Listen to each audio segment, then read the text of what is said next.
Bonjour, bonjour, bienvenue à notre événement d'aujourd'hui. Donc, la thématique d'aujourd'hui sera la pénurie de personnel qualifié. Quoi faire donc comment se rendre visible et attractif pour attirer le talent? Je vous donne la bienvenue ici dans notre hôtel 25 Hours ici à Zurich. Et donc, je donne la bienvenue aussi à tous les invités donc qui sont en ligne. Je m'appelle Jacqueline Espira, que je suis responsable du marché du bal. Et ce matin, donc, je vais vous accompagner dans notre événement ce matin.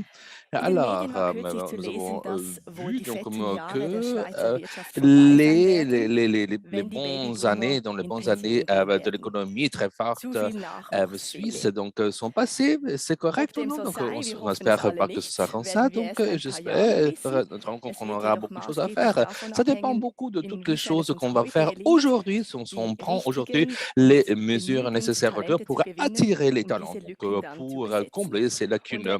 Donc, il s'agit vraiment donc d'un défi très fort, donc ce n'est pas un secret pour tout le monde. Et j'espère qu'aujourd'hui, on peut vous donner quelques impulses, donc on peut vous donner donc quelques idées. Donc, on commence avec une présentation de Monsieur Henrik Budecom.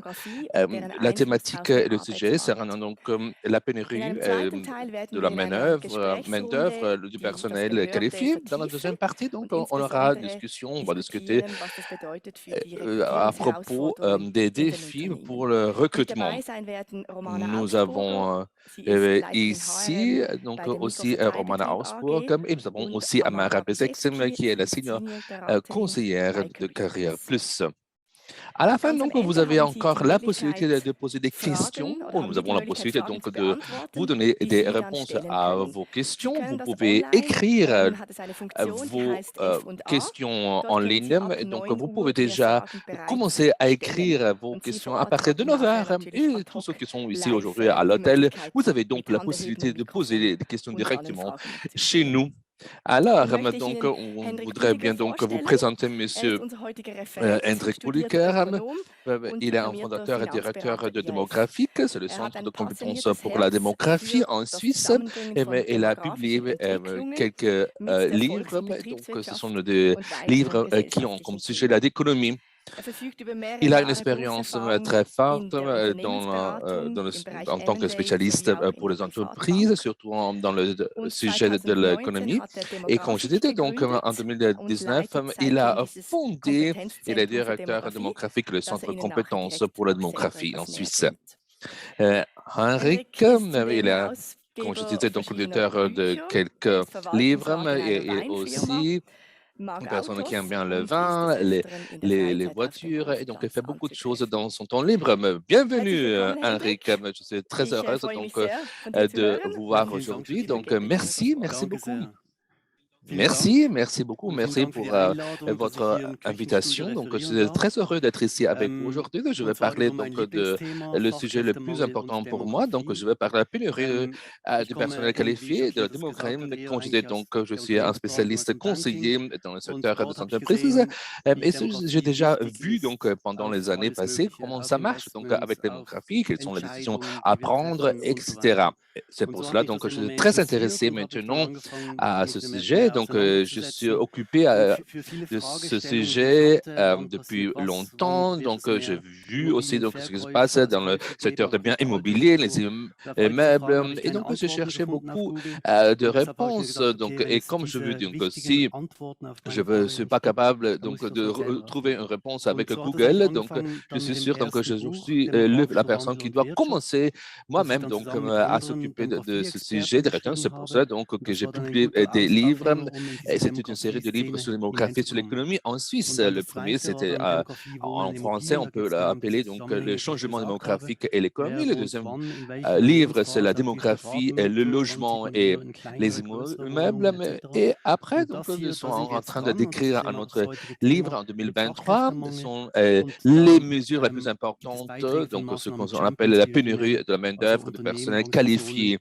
Donc, ça veut dire donc comme une chose très importante pour le sujet qu'on va traiter aujourd'hui. Alors, on a effectué aussi des études. On a essayé 3 études. Je suis en train de travailler là-dessus. Nous voyons ici, nous avons une étude préliminaire pour l'analyse des besoins futurs du marché du travail. Après, nous avons aussi donc, une étude sur les démographie financière, aussi comment le vieillissement de la population affecte les marchés financiers. Après, on a une étude sur l'évolution à long terme de la conjoncture de la main-d'œuvre qualifiée dans le secteur de construction. Et après, nous avons un autre livre, nous avons une autre étude, donc c'est un suivi national de la pauvreté indépendant de l'état civil sur la prévoyance vieillesse.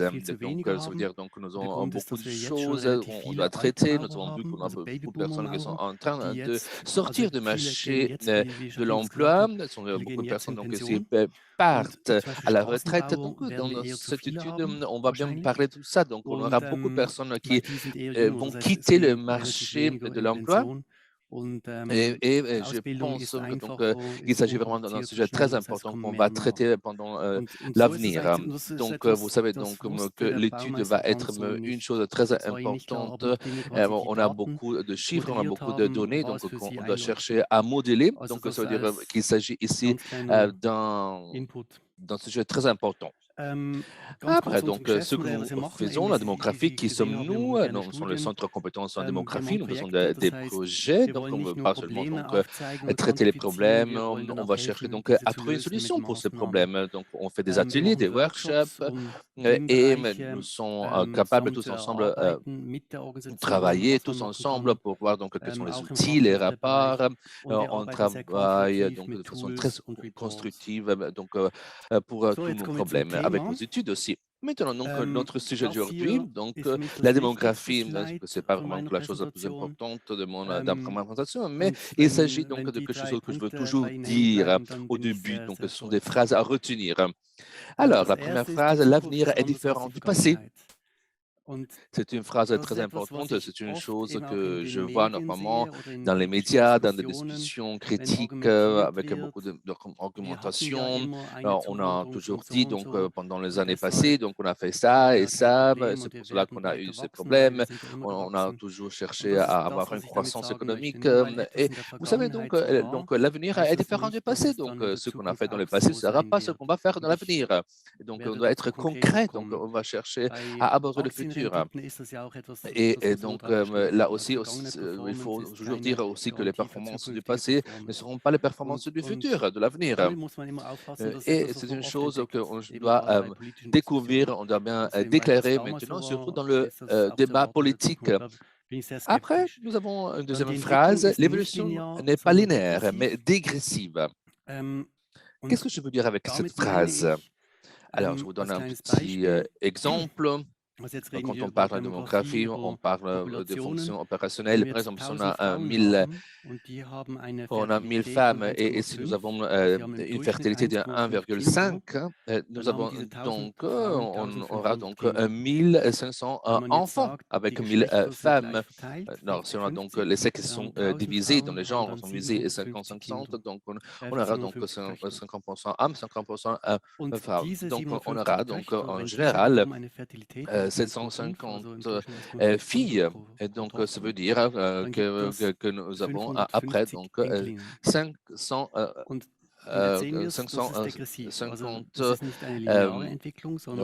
d'autres fils. Et donc, ça veut dire donc qu'on a toute une sorte de série générationnelle. Et quand on parle, par exemple, de ce coefficient de 1,5, donc il faut voir donc que ça va changer dans le futur. Ça veut dire donc que cette évolution, ce développement va être dégressif. Donc, ça veut dire donc que ce chiffre de 1,5 ne sera plus le même dans le futur. Quelles sont donc les conséquences, par exemple? On a déjà vu à partir de janvier de cette année, on a eu pour la première fois un taux de natalité négatif. Donc, pour la première fois dans la Suisse, c'était la première fois. On n'a jamais eu dans la Suisse. Donc, on a d'autres pays qui ont cette situation depuis longtemps.